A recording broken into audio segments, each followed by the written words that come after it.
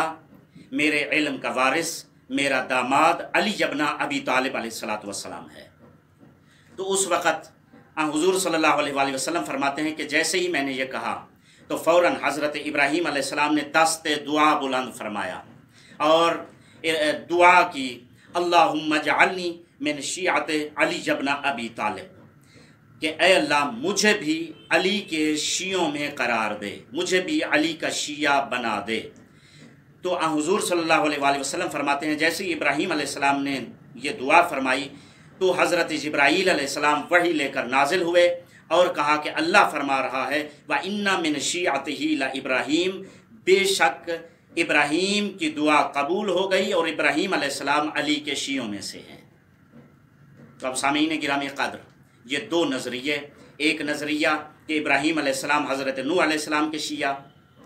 دوسرا یہ نظریہ کہ علی علیہ السلام کے شیعہ۔ حوالہ میں نے علامہ وحید الزمان صاحب کی لغات الحدیث کا دیا ہے اور کتابوں کے اندر بھی یہ حدیث موجود ہے، روایت موجود ہے۔ تو سامعین محترم، چاہے وہ مراد لیا جائے چاہے یہ مراد لیا جائے، نتیجہ بالکل ہمارے حق میں ہے کہ حضرت ابراہیم علیہ السلام یعنی شیعہ کا وجود کم از کم،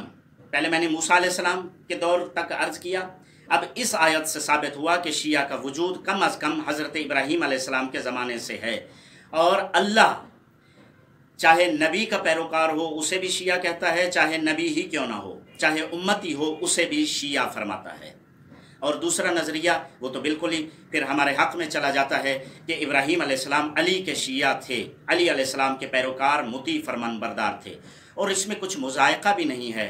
غدیر خم والی حدیث میں بات زیادہ طولانی نہ کروں، حدیث خم میں، غدیر خم کے میدان میں جو حضور صلی اللہ علیہ وآلہ وسلم نے فرمایا من کنت مولاہ فہذا علی مولا، جس کا میں مولا ہوں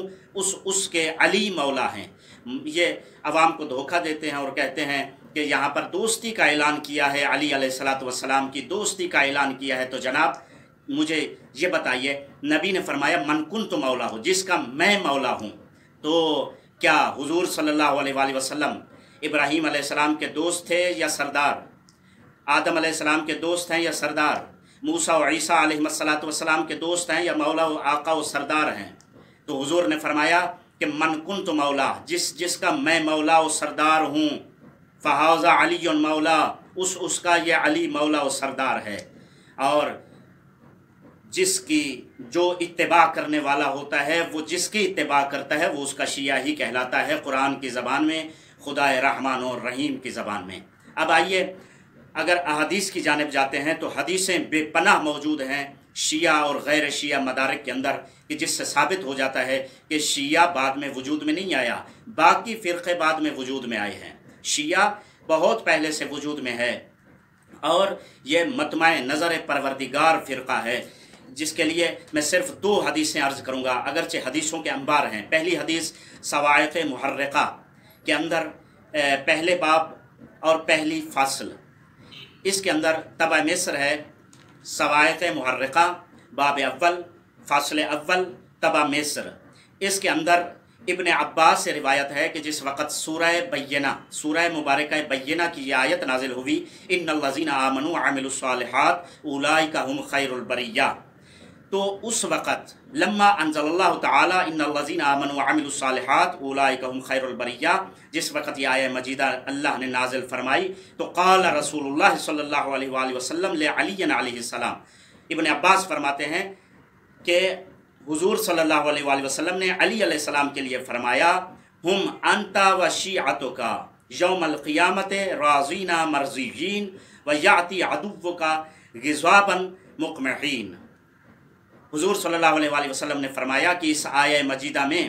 جس خیر البریہ کا ذکر ہے اے علی وہ تم اور تمہارے شیعہ ہو۔